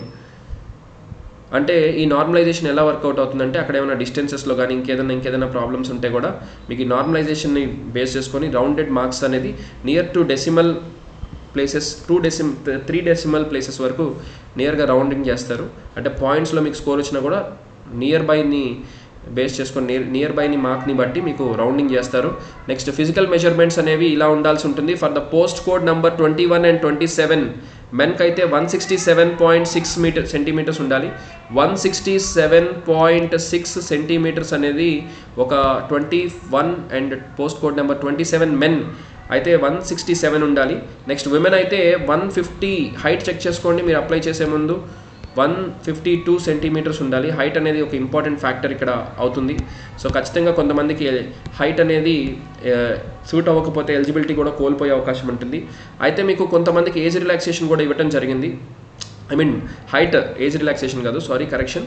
సో హైట్కి రిలాక్సేషన్ కూడా ఉంది. For the post code number 21, 27 ఒకవేళ షెడ్యూల్ ట్రైబ్స్ వాళ్ళు అయితే ఉన్నట్లయితే ఎస్పెషలీ ఏరియాస్ ఆఫ్ ఆదిలాబాద్ ఇందాక చెప్పాను కదా, ఈ ఏరియాస్లో ఉన్నటువంటి భద్రాద్రి కొత్తగూడెం, ములుగు అండ్ ఈ ప్రాంతాల్లో మహబూబ్ నగర్, వరంగల్ డిస్టిక్, నాగర్ కర్నూల్, ఖమ్మం ఇలాంటి ఏరియాస్లో ఉన్నటువంటి షెడ్యూల్డ్ ట్రైబ్స్ ఈ ఏరియాస్ వాళ్ళకి 160 సెంటీమీటర్స్ ఇవ్వటం జరిగింది. సో మీకు పోస్ట్ కోడ్ని చెక్ చేసుకొని దాన్ని బట్టి మీరు ఎలిజిబిలిటీ ఉందా లేదా అనేది చూసుకోండి. అండ్ 150 సెంటీమీటర్స్ అనేది ఇవ్వటం జరిగింది. లాంగ్ జంప్ వీటన్నిటికి కూడా మీకు మెన్ క్యాడెట్ 21, 27 పోస్టులకి 4 మీటర్స్, ఎక్స్ సర్వీస్ మెన్ అయితే 3.5, నెక్స్ట్ షార్ట్ పుట్ వచ్చేటప్పటికి 6 మీటర్స్ అండ్ 6 మీటర్స్, నెక్స్ట్ విమెన్కి వచ్చేటప్పటికి 2.5 metres and 4 metres shot put. So చూసుకోండి మీకు లాంగ్ జంప్, షార్ట్ పుట్ అనేవి physical measurements test, next intimation call letter అనేది ఇవ్వటం జరుగుతుంది ఫైనల్ రిటర్న్ టెస్ట్కి. వన్స్ మీరు ఇవన్నీ క్వాలిఫై అయిన తర్వాత candidates who qualify the physical measurement test and physical efficiency test, మీకు ఫిజికల్ మెజర్మెంట్స్ ఉంటాయి, చెస్ట్ ఇవన్నీ చెక్ చేస్తారు, అండ్ ఫిజికల్ ఎఫిషియన్సీ టెస్ట్ ఇవన్నీ అయిపోయిన తర్వాత మీకు కాల్ లెటర్ అనేది ఇవ్వడం జరుగుతుంది ఫైనల్ రిటర్న్ ఎగ్జామినేషన్కి. అప్పుడు మీరు రిటర్న్ ఎగ్జామినేషన్కి అప్లై చేసుకొని మళ్ళీ సర్టిఫికేట్ వెరిఫికేషన్కి వెళ్ళి ఆ తర్వాత రిటర్న్ ఎగ్జామ్ రాయాల్సి ఉంటుంది. ఇది 200 మార్క్స్ ప్లస్ 100 మార్క్స్ అనేది మీరు రాసే ఎగ్జామ్ని బట్టి 200 నుంచి 100 సేమ్ టాపిక్స్ అనేది మీకు ఇవ్వడం జరుగుతుంది. సో ఇది క్వాలిఫై అయిన తర్వాత క్వాలిఫైయింగ్ మార్క్ అయితే కనుక 40 OC, 35 BC and 30 SC ST, but మీకు మెరిట్ని బేస్ చేసుకొని ఇస్తారు. సో క్వాలిఫైయింగ్ మార్క్ గురించి మీరు వరి అవ్వాల్సిన అవసరం లేదు. ఇక్కడ మీకు మెరిట్ ఉంటే కనుక, అంటే మీకు ఉన్న జాబ్లు వేకెన్సీస్ని బట్టి మీకు సేమ్ రిటర్న్ ఎగ్జామినేషన్ ఇది కూడా బబ్లింగ్ సేమ్ ఓఎంఆర్ షీట్ ద్వారా బబ్లింగ్ చేయాల్సి ఉంటుంది. అండ్ మీకు వచ్చే మార్క్స్ని బట్టి మీకు ఫైనల్ వెయిటేజ్ అనేది ఇవ్వడం జరుగుతుంది. అయితే ఫైనల్ సెలెక్షన్ వెయిటేజ్కి కొన్ని వెయిటేజెస్ కూడా ఉన్నాయి. మీకు డ్రైవింగ్ లైసెన్స్ కనుక ఉంటే permanent light motor vehicle driving licence కనుక మీకు ఉంటే will be given 3 weightage marks. So ఇంతకుముందు బ్యాచ్ నెంబర్ అనేది స్పెసిఫిక్గా ఉండేది. ఇక్కడ బ్యాచ్ నెంబర్ గురించి ఇక్కడ మనకి ఎక్కడ డిస్కస్ చేయడం జరగలేదు. సో మీరు వరి అవ్వాల్సిన అవసరం లేదు, ఎందుకంటే ఇండియన్ గవర్నమెంట్ లాస్ట్ మంత్లో మనకి బ్యాచ్ నెంబర్స్ అనే సిస్టమ్ని రూల్ అవుట్ చేసడం జరిగింది కాబట్టి మోటార్ వెహికల్ యాక్ట్లో. సో దాన్ని బట్టి మీకు బ్యాచ్ నెంబర్ మీద స్పెసిఫిక్ ఏమీ ఇవ్వలేదు. ఇక్కడ 3 మార్క్స్ వెయిటేజ్ ఉంటే సరిపోతుంది. 3 మార్క్స్ వస్తుంది వెయిటేజ్ మీకు డ్రైవింగ్ లైసెన్స్ కనుక ఉంటే. Permanent light motor vehicle driving licence ఉండాలి. నెక్స్ట్ ఫైనల్ సెలెక్షన్ అనేది మీకు written test 95% of the vacancies అనేవి మీకు సివిల్ కానీ ఇవన్నీ ఏవైతే ఉన్నాయో మీకు రిటర్న్ టెస్ట్ని బేస్ చేసుకొని మీకు వచ్చినటువంటి మెరిట్ని బట్టి ఇవ్వడం జరుగుతుంది. And NCC and other sports quota ఈ వెయిటేజ్ ఏవైతే ఉంటాయో ఈవెంట్స్లో వచ్చే వెయిటేజ్ ఇవన్నీ కూడా చెక్ చేసుకొని మీకు ఫైనల్ జాబ్ అనేది ఇవ్వటం జరుగుతుంది. నెక్స్ట్ ఫైనల్ జాబ్ వచ్చిన తర్వాత కూడా మీకు ఇనీషియల్ ట్రైనింగ్ ప్రోగ్రామ్ ఉంటుంది. ట్రైనింగ్ ప్రోగ్రాంలో మీరు సక్సెస్ఫుల్గా కంప్లీట్ చేసుకున్న తర్వాత మాత్రమే మీకు పోస్టింగ్ అనేది ఇవ్వడం జరుగుతుంది. ఆ కండిషన్ని కూడా మీరు చెక్ చేసుకోవాలి. సో ఇక్కడ అన్నీ కూడా ఫర్దర్గా మీకు ఏమేమి సర్టిఫికేట్స్ కావాలి ఫైనల్ కల్లా అని చెప్పి ఇక్కడ అన్నీ కూడా ఫర్దర్గా ఇచ్చారు. అండ్ మనం ఎనెక్జర్కి వెళ్దాం. ఎనెక్జర్ 2లో మనకి సిలబస్ అనేది ఇందాక మనం మాట్లాడుకున్నాం సిలబస్ గురించి. సో సిలబస్ ఒకసారి మీకు డీటెయిల్గా నేను ఎక్స్ప్లెయిన్ చేస్తాను.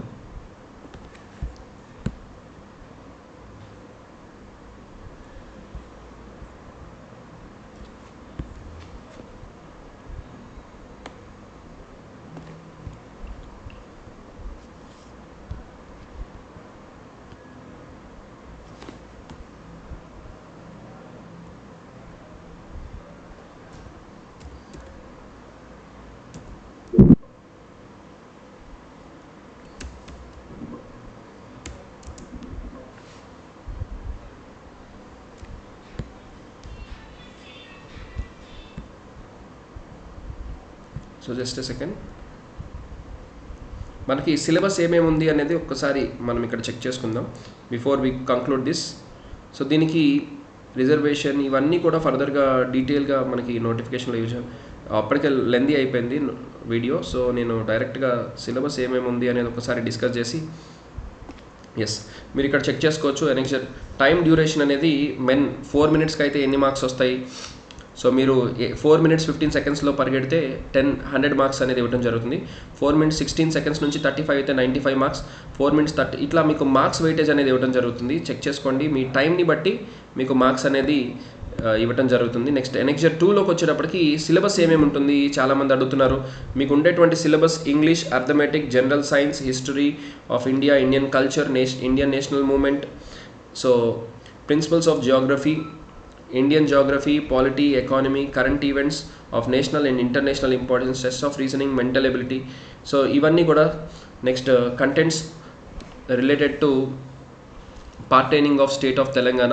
సో తెలంగాణ మూమెంట్ అని మనం అనుకోవచ్చు. వీటన్నిటి గురించి కూడా అంటే మీకు ఇక్కడ తెలంగాణ మూమెంట్ ఒకటే కాదు, తెలంగాణ మూమెంట్తో పాటు division of Telangana or partition of Telangana, దీనికి సంబంధించినటువంటి టాపిక్స్ కూడా మీరు ప్రిపేర్ అవ్వాల్సి ఉంటుంది. సో వీటన్నిటి మీద కూడా మీకు ఎగ్జామ్ కండక్ట్ చేయడం జరుగుతుంది. మార్క్స్ వెయిటేజ్ అవన్నీ కూడా మనం క్లాసెస్లో డిస్కస్ చేసుకుంటాం.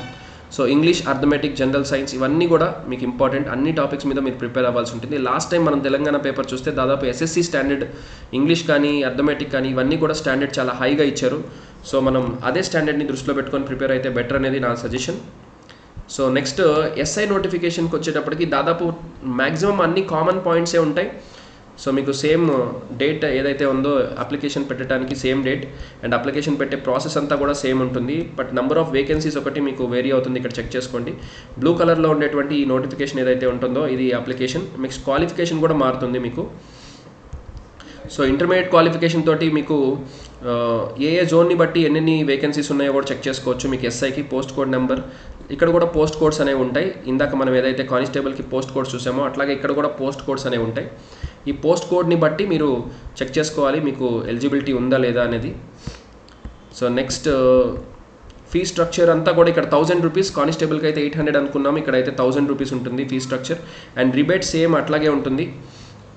జనరల్ అండ్ 50 రూపీస్ ఏమో జనరల్ క్యాడెట్స్కి రిబేట్ అడిషనల్ పోస్ట్కి. నెక్స్ట్ ఎస్సీ ఎస్టీ అయితే కనుక 100 రూపీస్ రిబేట్ అడిషనల్ పోస్ట్కి అప్లై చేసేటప్పుడు. సేమ్ కానిస్టేబుల్ ఎగ్జామ్లో మీరు ఏదైతే అబ్జర్వ్ చేశారో అవే. పేమెంట్, అప్లికేషన్ ప్రాసెస్ అంతా కూడా సేమ్ ఉంటుంది కాబట్టి నేను మళ్ళీ దాని గురించి డిస్కస్ చేయట్లేదు. సేమ్ ఫోటో అప్లోడ్ చేసేటప్పుడు సైజ్, ఫైల్ సైజ్ మొత్తం ఇందాక నేను ఏదైతే చెప్పానో అవే వస్తున్నాయి. సో అయితే మనం ముఖ్యంగా డిస్కస్ చేసుకోవాల్సింది క్వాలిఫికేషన్ గురించి. ఇక్కడ మనం ఒకసారి డిస్కస్ చేసుకుంటే సరిపోతుంది. ఫిజికల్ వెరిఫికేషన్ అన్నీ కూడా మీకు సేమ్ ఉంటాయి దాదాపుగా. సో ఒకసారి నోటిఫికేషన్లో స్పెసిఫిక్గా చెక్ చేసుకోండి. క్వాలిఫికేషన్ ఒకటి, ఎలిజిబిలిటీ క్రైటీరియా ఒకటి. ఎస్, చాలామంది ఇది ఒక పాయింట్ అడుగుతున్నారు, సార్ నేను డిస్టెన్స్లో డిగ్రీ కంప్లీట్ చేశాను, నేను ఎలిజిబులా కాదా? సో ఇక్కడ మీకు ఈ ప్రాబ్లం సాల్వ్ అవుతుంది. డిస్టెన్స్లో ఎలిజిబిలిటీ ఉంటుంది, అయితే యూనివర్సిటీ గ్రాంట్ కమిషన్ లేదా AICTE distance education council, so వీళ్ళ రికగ్నైజ్ చేసినటువంటి యూనివర్సిటీస్కి మాత్రమే అది ఉంటుంది. అంటే డిస్టెన్స్ ఎడ్యుకేషన్ కూడా మీరు రికగ్నైజ్డ్ యూనివర్సిటీలో చేశారా లేదా అనే దాన్ని బట్టి మీరు చెక్ చేసుకోవాలి. మీ certificate particular distance education council అనేది రిజిస్టర్ అయి ఉందా లేదా వాళ్ళ ద్వారా అనేది మీరు చెక్ చేసుకోవాలి. యూజీసీ యూనివర్సిటీ గ్రాంట్ కమిషన్ ఏదైతే ఉందో యూనివర్సిటీ గ్రాంట్ కమిషన్ బేస్ చేసుకొని అది రిజిస్టర్ అయి ఉంటే మీకు ఎలిజిబిలిటీ వస్తుంది.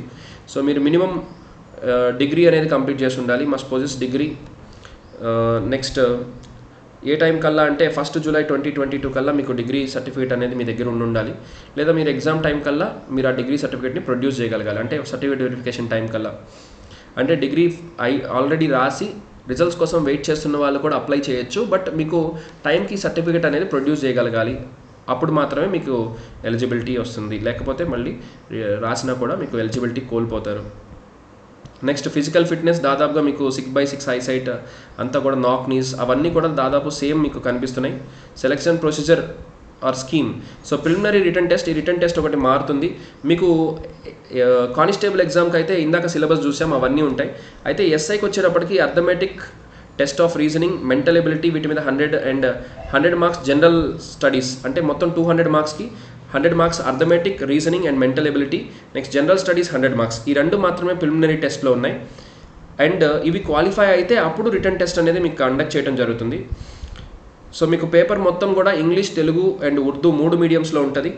ఎక్సెప్ట్ ఇంగ్లీష్ ఎగ్జామ్ ఏదైతే మెయిన్స్లో ఉంటుందో అది మాత్రం ఇంగ్లీష్లో మాత్రమే ఉంటుంది. Next intimation letter, physical measurement ఇవన్నీ అయిపోయిన తర్వాత మీకు మెయిన్స్ కండక్ట్ చేస్తారు. మెయిన్స్ ఎగ్జామ్లో వచ్చేటప్పటికి మీకు మళ్ళీ ఈవెంట్ ఇవన్నీ కూడా సేమ్ మీకు running and events, long jump ఏవైతే ఉన్నాయో ఇవి ఒకసారి మీరు చెక్ చేసుకోండి.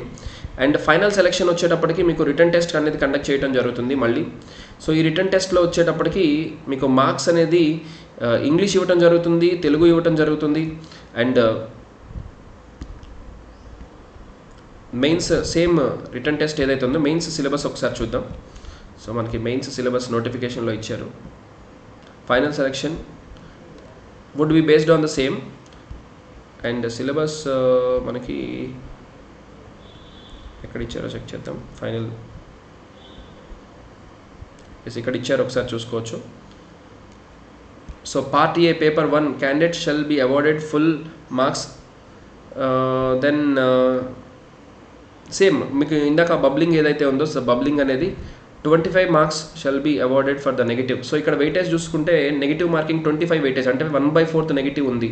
కానిస్టేబుల్లో 1/5 ఉంది, ఇక్కడ నెగిటివ్ మార్కింగ్ వచ్చినప్పటికి 1/4 ఉంది. జాగ్రత్తగా అబ్జర్వ్ చేసుకోవాలి. So variation in the negative marking ఇది ఒకటి హైలైట్ చేసుకోవాలి. చాలామంది దీని గురించి కన్ఫ్యూజ్ అవుతున్నారు. వెయిటేజ్ అనేది కానిస్టేబుల్ ఎగ్జామ్కి 1/5 అంటే 5 రాంగ్ ఆన్సర్స్ చేస్తే 1 మార్క్ పోద్ది. ఎస్ఐ ఎగ్జామ్స్లో వచ్చే 4 రాంగ్ ఆన్సర్స్ చేస్తే 1 మార్క్ పోతుంది. సో మీకు డిఫరెన్స్ ఉంది, ఇది జాగ్రత్తగా చెక్ చేసుకోండి. నెక్స్ట్ పేపర్ 2 క్యాండిడేట్స్ హూ చూస్ తెలుగు, వీళ్ళకి తెలుగు ఉర్దూ అన్నింటిలో ఉంటాయి. Next paper 2 and 4 shall be objective in nature. Same. So return test అనేది కంపల్సరీగా కండక్ట్ చేయడం జరుగుతుంది. ఫైన్. సో ఇవన్నీ కూడా సేమ్ మనం ఆల్రెడీ ఇందాక డిస్కస్ చేసుకున్నవే మీకు మ్యాక్సిమం కనిపిస్తున్నాయి. అయితే మీకు మెయిన్స్కి వచ్చేటప్పటికి ఎస్ఐ మెయిన్స్లో మీకు written test English descriptive in nature ఉంటుంది. సో దానికి సంబంధించిన మార్క్స్ వెయిటేజ్ కోసం నేను వెయిట్ చేస్తున్నాను. 1 సెకండ్. ఇక్కడ లాస్ట్లో ఎనెక్జర్లో ఉన్నట్టుంది. ఎస్, ఎనెక్జర్ 2లో ఇచ్చినట్టున్నాడు. యా. సో అర్థమెటిక్ ఎనెక్జర్ 2లో ఇక్కడ మీకు క్లియర్గా ఇచ్చాడు. మార్క్స్ 200 మార్క్స్కి ఏమేమి ఇస్తారు, merit ability or mental ability or arithmetic or test of reasoning, వీటిని బేస్ చేసుకొని మీకు ఫైనల్ మెరిట్ అనేది ఇవ్వడం జరుగుతుంది. సో 200 మార్క్స్కి రిటర్న్ టెస్ట్ ఉంటుంది, ప్రిలిమినరీ రిటర్న్ టెస్ట్. సో దీనికి ఏమేమి టాపిక్స్ ఇస్తారనేది కూడా ఇక్కడ చాలా క్లియర్గా ఇచ్చాడు. సో టాపిక్స్ కూడా మీరు చెక్ చేసుకోవచ్చు. సో టెస్ట్ ఆఫ్ రీజనింగ్లో ఏమేమి టాపిక్స్ ఉంటాయి, సో మీరు ఈ టాపిక్స్కి ప్రిపేర్ అవ్వండి మెయిన్గా. నెక్స్ట్ జనరల్ స్టడీస్లో ఏమేమి టాపిక్స్ ఇస్తాడు చాలా క్లియర్గా ప్రిస్క్రైబ్ చేశాడు. స్టూడెంట్స్ ఎట్లా పడితే అట్లా ప్రిపేర్ అవ్వద్దు. మీకు ఏమేమి టాపిక్స్ ఇచ్చాడో ఆ టాపిక్స్ని బేస్ చేసుకొని మీరు చెక్ చేసుకొని ప్రిపేర్ అవ్వండి. అర్థమెటిక్కి ఏమి ఇచ్చాడు, రీజనింగ్కి ఏమి ఇచ్చాడు, జనరల్ స్టడీస్కి నేను ఈ సిలబస్ మీద మళ్ళీ ఒక వీడియో చేస్తాను క్లియర్గా. సో ఇప్పుడు వీడియో చాలా లెందీ అయిపోతుంది కాబట్టి నేను సిలబస్ మీద సపరేట్ వీడియో చేస్తాను. తెలంగాణ మూవ్మెంట్ మీద, వీటి మీద ఎన్ని మార్క్స్కి ఇచ్చారు, ఏంటి హిస్టరీ మీద ఎన్ని మార్క్స్కి ఇచ్చారు, ఇవన్నీ కూడా మనకి డిస్కస్ చేసుకోవచ్చు. ఎన్ఎక్స్ఆర్ 3 ఇది మీకు మెయిన్స్కి వచ్చేటప్పటికి syllabus for written examination or main final written examination. చాలామంది ప్రిలిమ్స్లో క్వాలిఫై అవుతుంటారు అండ్ ప్రిలిమ్స్ పెద్ద విషయమేం కాదు, క్వాలిఫై ఈజీగా అవ్వచ్చు ప్రిలిమ్స్ పాయింట్ ఆఫ్ వ్యూలో. కానీ ఇక్కడ మెయిన్స్లోనే మీకు మెయిన్ అడ్డంకి వస్తుంది. ఇంగ్లీష్ అనేది క్వాలిఫైయింగ్ పేపర్. సో చాలామంది ఇంగ్లీష్ ఏదో ఒకటి రాద్దాం ఎలాగోలా పాస్ అవుదాం అనుకుంటారు, అట్లా కుదరదు. ఎందుకంటే దీనిలో 50 క్వశ్చన్స్ ఇస్తాడు, each question carries ½ mark. So total మీకు 25 మార్క్స్ అనేది ఇవ్వడం జరుగుతుంది. దీనికి 45 మినిట్స్ ఇస్తున్నాడు. అండ్ మోర్ ఓవర్ దీనిలో వచ్చేటువంటి టాపిక్స్ కూడా మీరు చూసుకుంటే usage of language, vocabulary, grammar, next comprehension. మీకు గ్రామర్ మీద మంచి నాలెడ్జ్ కావాలి, వొకాబులరీ నాలెడ్జ్ కావాలి, comprehension and other language skills in multiple chosen question format. 1/4 negative marking అనేది ఉంది ఇక్కడ కూడా. సో ప్రిలిమినరీలో మీకు 1/4 మెయిన్స్లో మీకు 1/4 నెగిటివ్ మార్కింగ్ 25 మార్క్స్కి జరిగేటువంటి ఎగ్జామ్. Next descriptive 75 marks. ఇది మొత్తం కూడా ఇంగ్లీష్కి సంబంధించింది.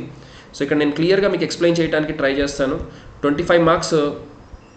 సో 25 మార్క్స్కి అయితే ప్రిలిమినరీ ఎగ్జామ్ జరుగుతుంది. రిటర్న్ టెస్ట్ 25 మార్క్స్కి రిటర్న్ టెస్ట్, ఎంసీక్యూస్ అండ్ 75 మార్క్స్కి వచ్చేటప్పటికి డిస్క్రిప్టివ్. దీనిలో లెటర్ రైటింగ్, డిస్క్రిప్టివ్ రైటింగ్, ఏ ప్రెస్సీ, లెటర్, రిపోర్ట్, ఎస్ఏ, ఇవన్నీ కూడా నేను సపరేట్ వీడియోలో మీకు ఎలా రాయాలి ఏంటి, ఈజీగా మీరు ఎలా క్వాలిఫై అవ్వచ్చు అనేది ఫర్దర్ వీడియోస్లో నేను చేస్తాను. సో అప్పుడు మీకు ఎలా ప్రిపేర్ అవ్వాలనేది కూడా ఒక ఐడియా వస్తుంది. మొత్తం 100 మార్క్స్కి, ఈ 100 మార్క్స్లో కూడా క్వాలిఫైయింగ్ పేపర్ మాత్రమే. జనరల్ క్యాండిడేట్స్, జనరల్ స్టూడెంట్స్ అయితే 40 మార్క్స్ క్వాలిఫైయింగ్, బీసీ వాళ్ళకి 35 and SC ST or X service men వీళ్ళకి 30 మార్క్స్ మాత్రమే క్వాలిఫైయింగ్. ఈ 100 మార్క్స్లో మీరు క్వాలిఫై అయితే చాలు. ఇది just qualifying paper. Same Telugu or Urdu కూడా మీకు ఇలాగే ఉంటుంది, జస్ట్ క్వాలిఫైయింగ్ పేపర్ మాత్రమే. పార్ట్ ఏ ఆబ్జెక్టివ్ 50 మార్క్స్, 25 మార్క్స్కి మీకు టోటల్ 45 మినిట్స్ ఇవ్వడం జరుగుతుంది. సో సేమ్ ఇంగ్లీష్లో అయితే 45 మినిట్స్ ఇస్తారు అండ్ 2 hours 15 minutes అనేది రిటర్న్ టెస్ట్కి ఇస్తారు. టోటల్ 100 మార్క్స్కి ఎగ్జామ్ జరుగుతుంది. ఇది అయిపోయిన తర్వాత పేపర్ 3 వచ్చేటప్పటికి మీకు arithmetic and test of reasoning, ఈ ఏరియాస్ అన్నీ మీరు ప్రిపేర్ అవ్వాల్సి ఉంటుంది. సో దీనిలో క్వాలిఫై అయితే మీ మెరిట్ని బేస్ చేసుకొని ఫైనల్ సెలెక్షన్ అనేది ఉంటుంది. దట్స్ ఇట్ ఫ్రెండ్స్ ఈ రోజుకి. సో ఫర్దర్ నేను సిలబస్ మీద ఫర్దర్ వీడియో చేస్తాను, డీటెయిల్గా ఇన్ డీటెయిల్ అనాలిసిస్ ఇస్తాను. అండ్ ఇంగ్లీష్ ఎలా ప్రిపేర్ అవ్వాలి, ఈజీగా ఎలా స్కోర్ చేసుకోవచ్చు అనేది కూడా మనం ఫర్దర్ వీడియోస్లో చూస్తాం. మీకు ఈ వీడియో కనుక ఖచ్చితంగా నచ్చినట్లయితే, దీనిలో మంచి పాయింట్స్ ఉన్నాయి, మనకి యూజ్ అవుతుంది అనుకుంటే మర్చిపోకుండా షేర్ చేయండి. And don't forget to press that like button and subscribe చేసుకొని ఉంచుకోండి ఫర్దర్ నేను ఏదైనా new updates, new vocabulary videos ఇవన్నీ చేస్తున్నట్లయితే మీకు ఇమీడియట్గా అప్డేట్ వస్తుంది. And more over very important thing, మీరు నా ఇన్స్టాగ్రామ్ ఐడి కూడా ఫాలో అవచ్చు. ఎస్ఎస్ నవీన్ కింద డిస్క్రిప్షన్లో ఇస్తాను, ఇన్స్టా ఐడి లింక్ ఇస్తాను కింద డిస్క్రిప్షన్లో. అది మీరు ఫాలో అవ్వండి. నేను రెగ్యులర్గా వొకాబులరీ వీడియోస్ చేస్తుంటాను ఇన్స్టా ఐడిలో. అది బహుశా మీకు హెల్ప్ అవుతుంది అని నేను ఎక్స్పెక్ట్ చేస్తున్నాను. ఎస్ఎస్ నవీన్ 008-2002. సో ఇది ఇన్స్టా ఐడి, మీరు ఫాలో అవ్వచ్చు. And hope this would give you a good idea. Thank you. That's it for today. Have a great day.